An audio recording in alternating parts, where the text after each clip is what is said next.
She runs a research lab. They were missing. What's that? She teaches at a university. They're not plated down on. And she's co-founder of a nanotechnologies company. So what we're looking for is feedback from you.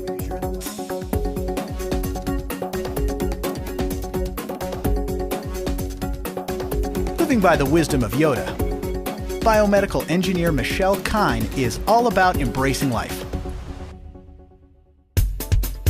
The problems that we work on, these are important problems. There is a possibility that we can really make a huge impact on people's lives. That's a great motivator.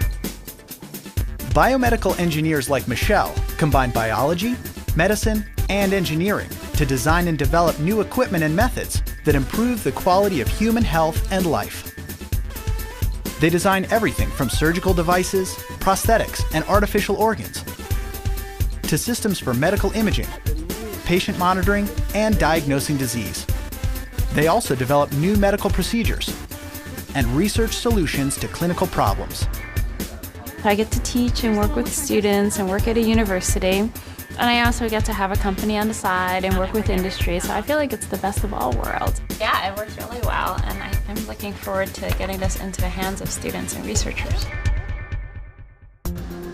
Michelle has pioneered advancements in manufacturing medical diagnostic chips, a new technology that miniaturizes lab testing.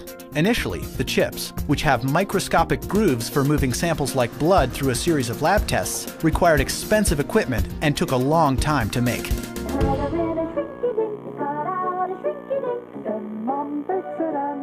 Remembering her favorite childhood craft, Michelle got a crazy idea.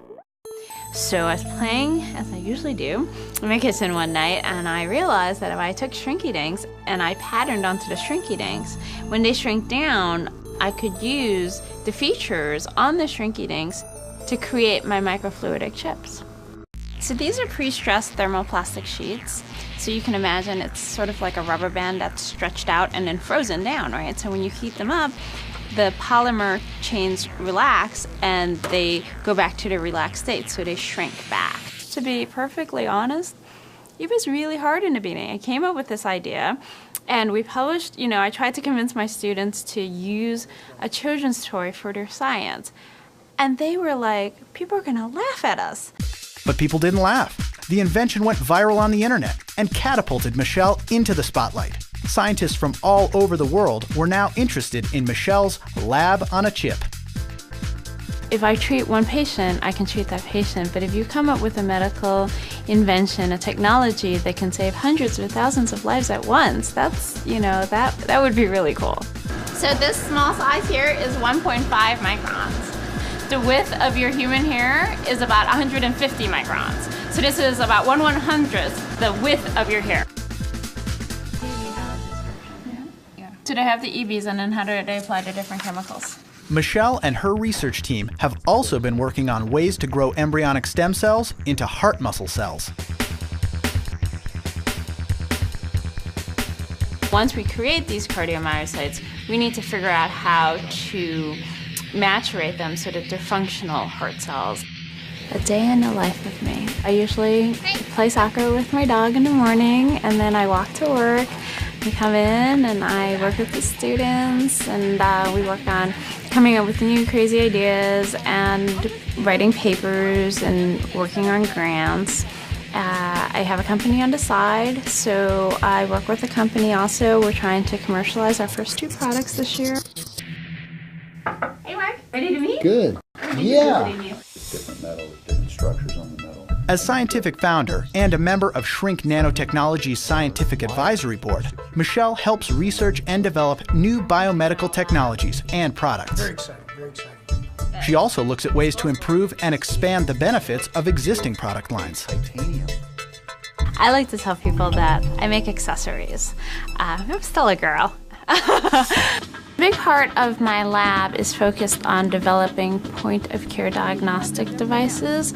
Our goal is to be able to bring really inexpensive plastic chips to the developing world so that we can detect and then therefore treat infectious diseases early on. We're meeting with the chair of the pediatrics department at the medical school here because he's very interested in bringing these technologies to the real world.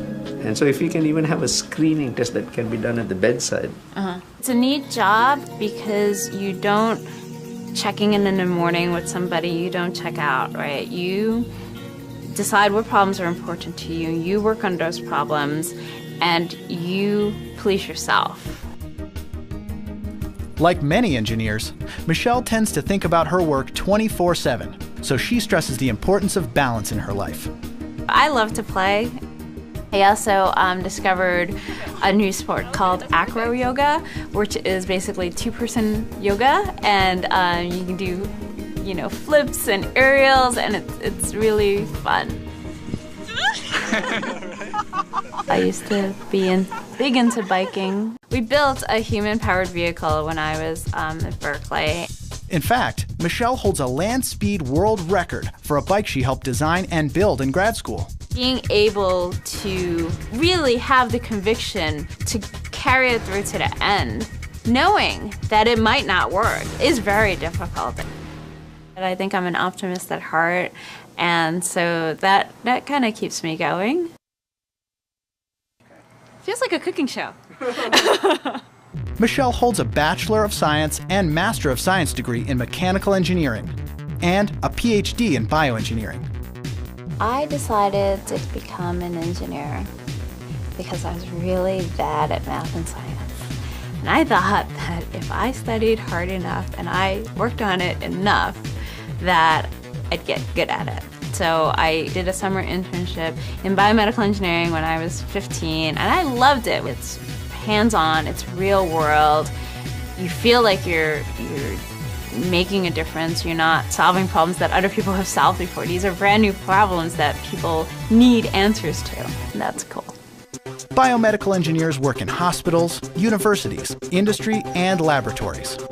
They work with physical scientists and engineers, clinicians, life scientists, chemists, and medical scientists. I think biomedical engineering is extremely collaborative, and I think that's what I love best about it. What is that? No. Have you ever seen that deposited on metals before? Let's see what that scale, no.